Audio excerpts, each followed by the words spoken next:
Sudah berjalan 3 tahun pernikahan, Rina Nose mengakui tak ingin mempunyai anak. Rina Nose mengungkapkan ia tak ingin memiliki anak lantaran akan menambah masalah. Rina Nose pun bersikukuh tidak mau punya anak walaupun sudah bertahun-tahun menikah. Diketahui, Rina Nose telah menikah dengan suami bulenya, Jussi Valaza Artson.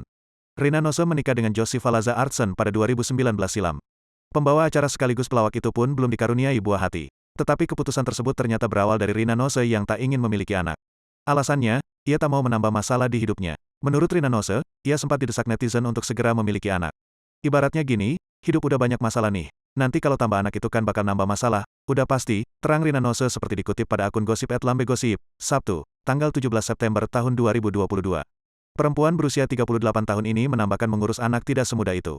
Kan banyak netizen yang bilang, atau fans bilang ayo punya anak, rata-rata bilang nanti lucu lah cantik segala macem. Ya masalahnya punya anak bukan buat lucu-lucuan hei, lucunya sementara cuma setahun 2 tahun. Abis itu problem munculkan, sambungnya. Sontak unggahan tersebut dibanjiri komentar pedas netizen. Anak itu bukan sumber masalah, cibir netizen.